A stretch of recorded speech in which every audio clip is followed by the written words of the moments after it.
mbokki réew mi mbokki àdduna bi yëpp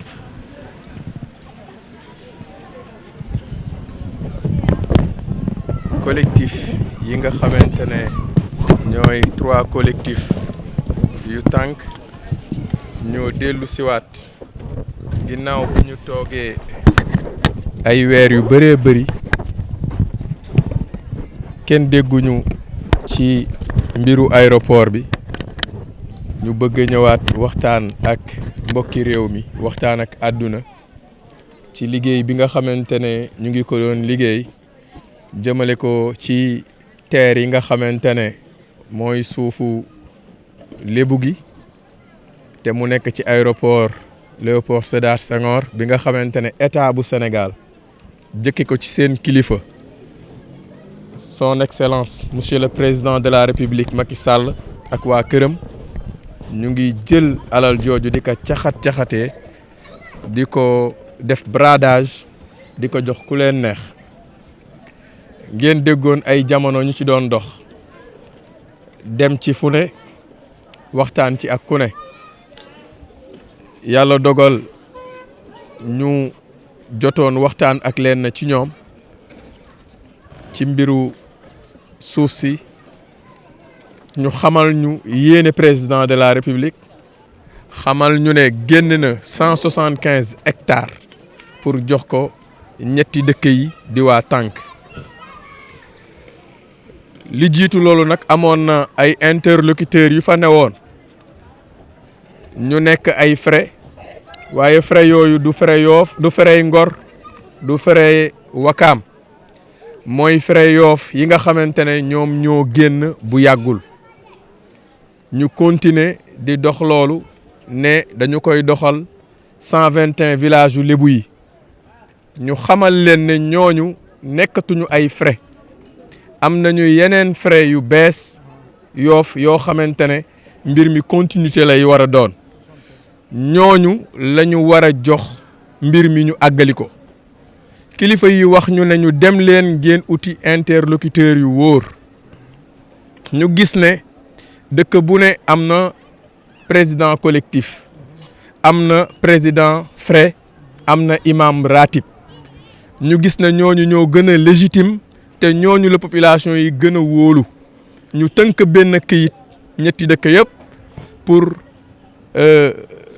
yaxanal ko ñooñu signé ko ñu dem jox ko président de la république bi nga xamante ne def nañu loolu ba war a jot mbir mi ñu dégg ne am na ñoo xamante ne ñu ngi nekk ci dëkk yi di lijjanti mbir moomu ànd ci ak lenn ci doomi dëkk yi nga xamante ne dañu wax ne ñun ñooñu toogal ci foofu nga xamante ne mooy ci gouvernement bi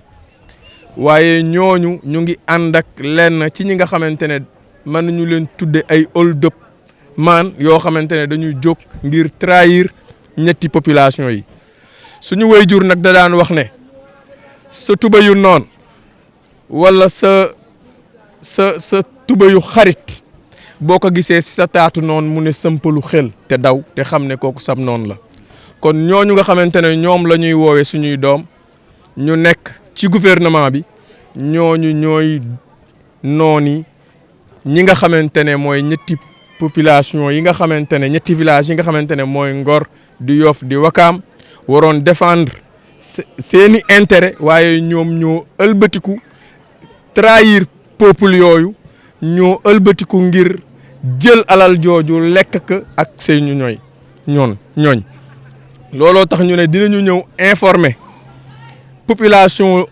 bi waaye informer Lébu gi yëpp tànk gépp pour xamal leen ne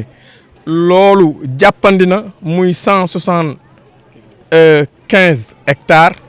ñu war ko jox ñetti population yi waaye fii ñuy waxe ak yéen jeunesse su Lébu yi na ngeen jóg taxaw takku te xam ne am nañu ay doom yoo xamante ne neen suñuy doom la ñu ngi koy jël ngir pasarlee ko ngir def ci lu leen neex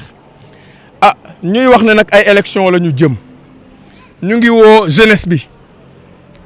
jeunesse tànk bi yëpp Lébu gi yëpp ñu ngi leen di woo di leen wax ne nañu taxaw ngir jëflante ñii nga xamante ne dañu jóg ngir trahir ñetti village yi naka la ñuy defante ak ñoom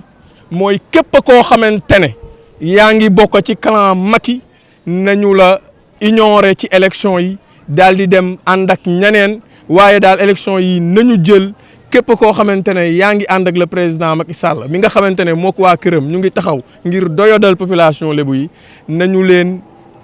teg fële daal di dem seeti yeneen candidats yi jàppale leen ñu daaneel leen ngir ñu xam ne lii ñuy xeex ñun ñoo ko moom te ñun ñu ànd ak ñun mooy li leen di dooleel loolu daal lañ amoon ci lu ñuy wax mën nañu wax ne daal élection yi ñu jëm tout sauf Macky Sall ak waa këram asalaamualeykum wa rahmatullahi wa barakaatuhu. asalaamaaleykum mbokki àdduna man la Mamadou Ndoye man maa la coordonnateur collectif bu Ngor waaye daanaka damaa wax si turu ñetti collectif yi Ngor ak Yoff ak Wakaam li ñoo wax nag dañu bëgg président de la république mu dégg ka parce que ñun askanu Lebu lañ ñun jëluñu ñu deret di ko changé si marron bees wala si leneen ñun suñu deret ak Ngor la ñu yor te duñu ko jëndee ak len ka nar a jaay ñu Ngor moom ñu jël la sànni la fële dañu bëgg président xam ne ñetti dëkk yi Ngor Yoff ak Wakaam dañu taxaw temm pour que lii nga xamante ne nii moom la ñoo xeex muy si aéroport bi te doyoo ñu ko dara pour yokkute pour sunu askan parce que ñu ngi souffrir ñu ngi ñoo noot loolu la ñu bëgg mu jeex mënuñoo jël aéroport bii ñoom seen biir ñu di ko daggate di ko jox seen i mbokk ñi nga xamante ne dëkkuñu fii si tànk bàyyi ñu fi nga xamante ne nii seen ay maam ñoo ko moomoon doon ko bay loolu la ñu wax ne boobu ba léegi ñu ngi si nekk di si xeex ñu toogoon nag am benn accalmie parce que dañu nekkoon di waxtaan ak waa nguur bi ñu toogee waxtaan depuis quelques mois ñu avancé woon bu baax a baax si wàllu maanaam distribution terre yooyu noonu état wax nañu du ma ne état sax waaye wax nañu ñoom ñi nga xamante ne ñoom ñoo nekk si kaw dinañu jox ñetti dëkk yi lu toll si 175 hectares ñu sant ñu waxtaan ak sunuy kilifa waxtaan ak population yi ba loolu suy am coow du si mën a am waaye gis nañ ne loolu bi mu amee ba léegi woowuñu ñu faalew lañu te leen loolu kenn war la ko lu dul ñi nga xamante ne ñooy suñuy doom ñi ñu wax ne suñuy doom lañ te ñu nekk si gouvernement bi ñoom ñoo bëgg a jël affaire bi bëgg koo dëggate à leur propre intérêt ñun nag population yi dañu ne loolu du fi amee tey du fi amee ëllëg dañu bëgg a président xam ne ndawam yooyu mu yaakaar ne ñoom ñooy représentant askan wi duñu leen votel tey duñu leen votel ëllëg dañu leen di sanctionner ci élection yi ñu jëm te population yi pare nañu tey gii parce que boo gisee tey fitna amu si parce que ñun ñoo leen téye population yi waaye am na foo xamante ne buñ fa yeggee dootuñu leen mën a téye jeunesse bi yëpp nag amul mag amul ndaw li ñu fas yéene mooy bu ñu waxtaanee suñu biir ba pare dañu fas yéene dem si biir aéroport bi def fa benn point de presse bu laajee ñu toog fa def fa sax grève de la faim dinañ ko def parce que terre yi daf ñu jaral suñu bakkan mënuñoo continuer la noot suñu askan pendant des années et des années Ngor Yoff Wakaam ñu ngi souffrir te souffrance bi kenn tegu leen ko tan la dul nguur ak Sénégal loolu nag mënu la continuer dig nañu ne dinañu jox 175 hectares nañ ñu ko jox si jàmm ñun ñu xool nañoo organiser woo ce que defee ñu mën a yaatal ñuy dëkk parce que loolu rek moo ñu dese ñu ngi woon nag président encore une fois ñii nga xamante ne moom la yaakaar ne ñoom ñoo la représentant wu askanu tànk si gouvernement bi ñoomu jaruñu fi dara ñooñu duñu fi dara te buñ fi ñëwee naan dañuy wax naan dañuy bëgg a jël dañuy bëgg a nangu suffrage u électeurs yi duñ ko fi amee tey duñ ko fi amee ëllëg loolu mooy message bi nga xamante ne moom lañ bëggoon a jàlle naka askan yëpp xam ne ñu ngi àttuwaat nag encore une fois bu lii weesoo bu ñu waxtaanee ba pare dinañ dugg si aéroport bi te dinañ ànd ak population yëpp te boobaa nag lu si am rek ñu xam ne loolu la ngeen baal ma wasalaam. asalaamaaleykum wa rahmatullahi taala wa barakaatu. asalaamaaleykum mbokki Sénégal asalaamaaleykum mbokki lébu yi 121 villages yu Sénégal ak mbokki diaspora man Ali Kane di doomi lébu dëkk ci collectivité de Ouakam bokk ci collectif des 3 villages. Monsieur le Président de la République Macky Sall yow yaa waatoon nga ne da ngay gouverner Sénégal teg ko ci dëgg teg ko ci njub teg ko ci di jox nit ñi seen àq ak seen yelleef boobu ba léegi ñun ay citoyens sénégalais lañ yàlla dogal ñu juddoo ci ay dëkku lébu choisiruñu ko yàlla moo ñu ko tànnal mais yow na nga fàttaliku ne da ngay dugg sa kuusu bàmmeel ñii ñëw di mubawoo Ngor Wakaam Yoff amuñu sax baat ci seeni kër ñi nga jël fal leen ñu def ay ministre ki député ak ay autoproclamé ndomb tànk dañ lay nax waxuñu la dëgg parce que Ngor Yoff Wakaam kenn du laam-laamee ne ñoom moom suufi aéroport ak traité boo leen fa mënoon am ak tubaab yi tey ak yelleef daf ñu jox dëgg parce que gën a jege gën a yey aéroport bi ñu ngi koy tong-tongee ñun duñu ay dof ñàkk ñuy xel li fi xew yëpp ñu ngi koy xam ñii ñëw di autoproclamé wu interlocuteur yëgoowuñu déggoowuñu ak doomi tànk ku ci nekk xam nga sa bopp ñun ñëpp xamante nañ mais dañ lay xamal ne képp ku taxaw te taxawul pour aéroport bi ñu jot ci suñuy ak suñuy yelleef waxul dëgg bon yow président de la république yow la ñuy wax nga wax ak ñi nga xamee ne ñoo nekk impôt domaine les soi-disant autoproclamés yi nekk ci bi diggante Wakaam Ngor Yoff jaay seen ngor jaay seeni dignité ba pare jëndee ko di leen neexal ñun neexaluñu kenn li ñu moom la ñu wax nañ ñu ko jox parce que ñun ñoo ko moom ñaanuñu sunu àq la ak sunu yelleef kenn du ñu toxal fenn kenn du ñu dëkkale ji fenn ñëw leen ngeen xool ni ñu dëkkee ñëw leen ngeen xool sunuy population ni ñu màggee ay doomi Sénégal lañ dëkk boobu ba léegi ñu ngi ci ay protocole mais autoproclamé yii ñëw naan ay say xarit lañ dëmm du la rey jaale la te ñun ñu ngi bëgg a dee waaye nag dese nañu ay nokki de nokki yooyu ci aéroport bii lañ koy nokkee ba mu jeex am ci dund wala am ci faatu te sunuy bakken yéen yarul leen ko dañ koy am di dund te yéen nag ku ñu ci wor boolaa dee di nga onku ba fa waay toll di ko dégg parce que maam yee ko assuré woon garantie boobu nag lañ lay jox di wax asalaamu aleykum wa rahmatullahi taala wa barakaatu ñu ngi leen di ziar. asalaamaaleykum mbooloo mi ginnaaw bu ñu sante yàlla jullu si yonante bi ñu ngi nuyu ñëpp di sant ñëpp di gërëm ñëpp di baalu àq ñëpp man la ndey ji réew Aliou Bey dëkk Yoff àndax waa Ngor ak waa Wakaam ak waa Yoff àndax samay mbokka awma lu leen ëpp waaye ñu ngi dellu si waat fii di feeñalaat sunu mer ak suñu naxar jëm si état bu Sénégal la ko sabab nag mooy aéroport bu doxe ni muy doxe damay wax ne archive Sénégal kenn mosu see gis aéroport international de Sénégal mosu la am ku ko gis na ma koy indil aéroport international de Dakar Sénégal mosoo am Dakar Yoff kay nax sunuy maama ko seexoon muy Ngor di Wakaam di Yoff aéroport bi jaayuñu ko ku gis kayit gu ñu ko jaayee wax ñu kii ko jaay ku ko signé ak ku ko témoin ñuy wax ne aéroport bi mas naa wax ne fii bu dee ay armeel nañ jàpp ne ñun lan fee suul nañ jàpp ne bu dee kër ñoo kaa dëkke ndax président Macky Sall lii sababam sunub ànd ak moom mooy campagne taxaw fii ne yéen lébu yi bu ngeen ma jàppalee ba ma falu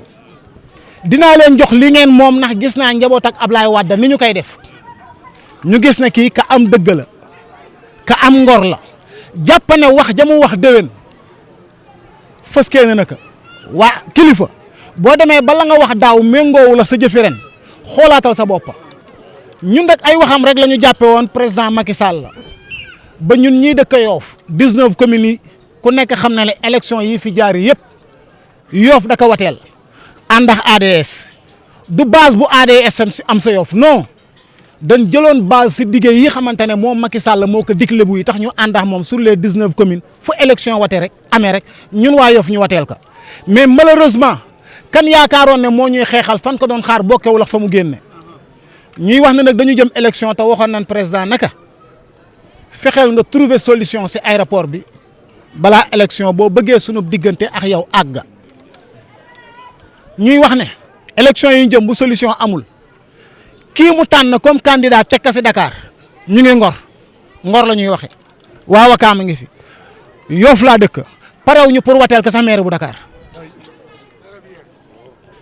Macky Sall kii mu óolu ba jiital ka si Ndakaaru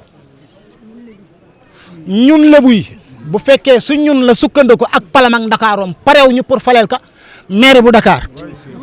président Macky Sall a mal choisi le candidat Dakar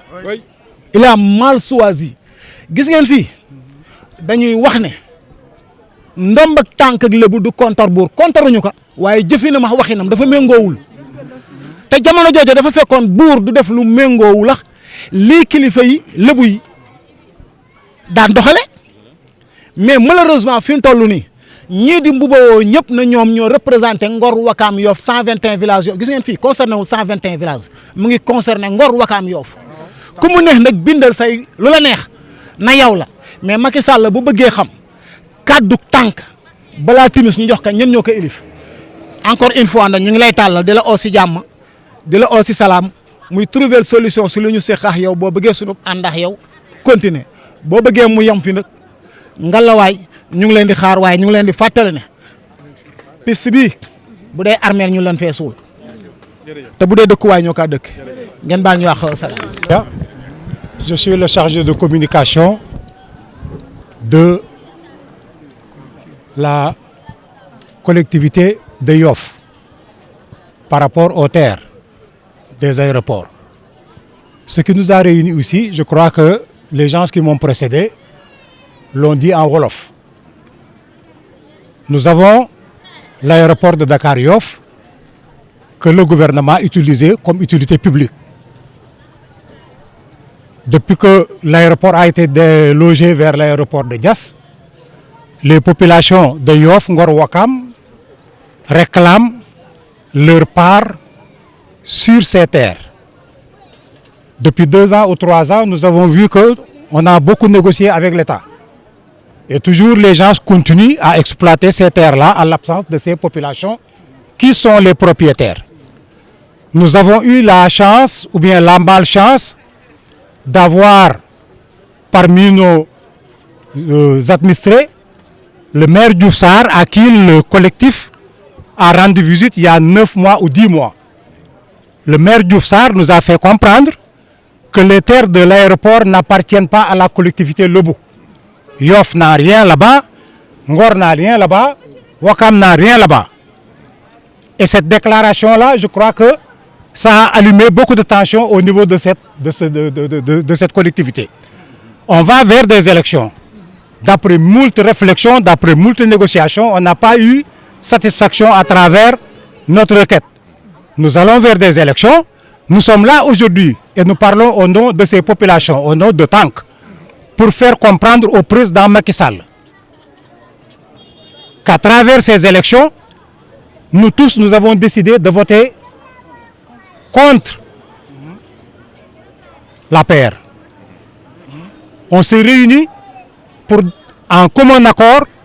nous allons faire une vote sanction contre candidat de la ville de Dakar, en l'occurrence le maire Diouf Sarr, qui nous avait dit que ces terres-là ne nous appartiennent pas. Donc je crois qu'en grosso modo, nous sommes là pour faire comprendre à l'État que vraiment on n'arrive pas à avoir satisfaction. Nous allons vers des échéances. On n'est pas satisfait. Nous aussi, on ne va pas leur donner notre carte. Nous allons faire une vote sanction contre l'APR. Nous allons faire une vote sanction contre le maire Diouf Sarr pour la mairie de Dakar. Nous vous remercions.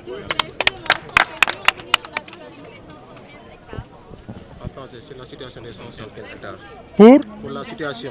Oui, pour les 175 hectares, nous avons eu des interlocuteurs au niveau de la présidence. On nous avait dit que non, on vous accorde 175 hectares pour les 3 villages. Mais à notre grande surprise, nous avons vu des bonnets rouges, comme ça se passe chez nous. C'est des bonnets rouges qui sont partis pour contrecarrer cette action-là. Donc nous, ces interlocuteurs-là ne nous intéressent pas. Ce qui nous intéresse, c'est ça. Ce sont les gens qui sont là. Les gens qui sont là, c'est le tank.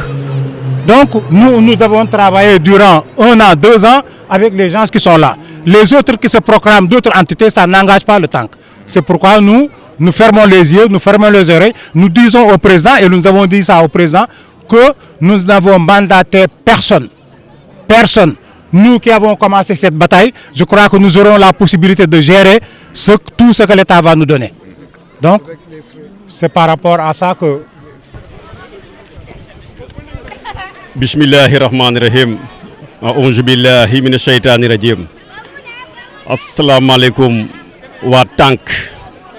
Assalamualaikum wa Yoff. Assalamualaikum wa Ngor. Assalamualaikum wa Wakam. Ñu ngi jiital nuyoo bi ci le khalife général des Layènes. Di ko ñaanal Yàlla mu yàgg fi lool te am wér. Di nuyu kilifa diine yi, di nuyu kilifa aada yi. Di nuyu ñëpp. Di nuyu kilifay Ngor, di nuyu kilifay Wakam, di nuyu kilifay Yoff. Donc comme li ngeen ko gisee Tank moo woote tey muy ñetti collectif yi di collectifu Ngor, di collectifu Wakam, di collectifu Yoff. Lu tax ñu woote mooy terre yi xam ne ñu ngi koy xaar pour récupérer ko, terre yi xam ne suñuy maam ñoo ko moom ñaanuñu dañ koy laaj. Donc boo gisee ñu taxaw fii tey dafa am solo parce que am na ay démarches yu bari yu ñu def lu bari bi si mujjee mooy présidence dem nañ présidence ñu recevoir ñu waxaax ñun jox ñu ay directives yoo xam ne war nañ ko mën a topp ñu topp ko def si liñ si war a def déposer ko mais il paraît que am na ñoo xam ne dañ ne si ginnaaw di jiime yàq ñun looloo tax ñu taxaw tey ne nañ jog waxax waa Tank waxax population sénégalaise bi muy lu doy waar. Ñun waa Tank le président de la république mooy présidence ñoom génneel nañ ñu comme ni suma frère yi ni ñu ko waxee génneel nañ ñu 175 hectares yoo xam ne ay directives lañ ñu joxoon ay papiers yuy toppatoo ñoon yëpp mais ba léegi vraiment demawul noonu moo tax ñu jóg pour xamal waa Yoff ne seeni doom xamal waa Ngor waa Wakaam ne seeni doom vraiment ñu ngi continuer di dox à ce que terre aéroport yooyu ñu récupérer si liñ si mën a récupérer parce que xam nañ ne ñu ngi koy caax-caaxee looloo tax ñu taxaw fii tey donc di leen informé bu baax a baax di wax ne terre yi ñëpp xam nañ ne maam yeeka moom lébu yeeka moom ma répété ko ñun ñaanuñu kenn dama koy répété 3 fois nañ ñu delloo suñuy terre compromettre nañ ñu 175 hectares pour le moment nañ ñu jox 175 hectares yi pour les 3 villages buñ jëmee ma laal tuuti si Dagaxolpa parce que su may naataango yi jotuñu ko laal lan moo tax président de la république may Ngor Wakaam Yoff 1000 parcelles ku ne si Dagaxolpa lan moo tax loolu waa Sénégal war nañ si poser wu question ñun bu moomul woon terre aéroport yi kenn duñu may 1000 parcelles muy lu wóor lan moo tax ñu jox Ngor Wakaam Yoff lu tax joxuñu suñu mbokki lébu yii ne Rufisque lu tax joxuñu leen ko loolu na si ñëpp posé wu question lu tax joxuñu 1000 parcelles suñu mbokki lébu yii ne Dakar lu tax joxuñu 1000 parcelles waa Casamance lan moo tax dafa mal ne nga nañ woon ñun ñoo gën ci Sénégal loolu lay ñuru donc terre aéroport yi xam ne ñun ñoo ko moom looloo tax ñoom ñu bëggoon ñu pousse 1000 parcelles yi à Daga-Kholpa te Daga-Kholpa ñoom moom seen i terre ñoom d'ailleurs sax accepté wu ñu loolu te waruñu ko accepté maa ngi leen di lancer message waruñu accepté loolu ñun lébu yi dem Daga-Kholpa di fa jël ay 1000 parcelles loolu ñun war nañ ko bañ li ma siy dolli mooy si côté Yoff la cimetière Yoff yi ñun li taxoon ñu gën si la bokk en fait terre aéroport yi pour jéem a wut ay cimetières yoo xam ne dinañ ko mën a toxal cimetières yi ñëpp xam nañ ne fi mu toll nii fees na benn ñaareel bi ndox rek la barke démb rek avant-hier am na ku ñu fa doon denc mais bi ñu gasee même pas 1 mètre ndox mooy génn donc il fallait ñu puiser ndox moomu il fallait ñu jël ay seau génn ndox mi pour mën a denc néew bi loolu dafa ñaaw te PUD bii ne fii si bande verte bi PUD boo gisee PUD mooy bande verte bi boo gisee plan PUD bi ay cimetière prévoir nañ ko foofu te ba léegi mu ngi fa des kenn joxew ko nañ jiima génne ay parcelles jox ko Ngor jox ko Wakaam jox ko Yoff parce que cimetière yi exemple bi ma joxe dafa xaw a doy waar mënoo toog am sa néew mu toog nga war ko denc mënoo ko denc maa ngi siy joxe exemple léegi da mujjee jël sio di puiser ndox mi pour mën a denc néew bi loolu bërka demb la donc loolu vraiment na si nit ñi bàyyi xel looloo tax ñu ne nan informer population bi si côté boobu pour ñëpp xam ko ne terre yi ñun dañ ko soxla lébu yi dañ ko soxla si fànn bu mu ne dañ ko soxla nañ ñu delloo suñuy terre soxla nañ ko lool donc ñu ngi leen di remercier bu baax di leen jaajëfal di wax ne terre yi bu ñu ko joxul comme ni ko gars yi waxee vote sanction lay doon ku bokk APR kenn du ko votel ku bokk benn bokk yaakaar kenn du ko votel tant que joxuñu suñuy terre loolu na leer si bopp ñëpp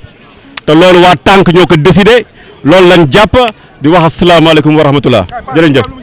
te lébu dafa war a fonk boppam naw boppam bañ ko koy noot waaw gannaaw ba xam nañ ne ñun ñooy askanu Seydina Limaamu Laay bon de ku si nekk su ñun da ngay yëg si sa deret gi ne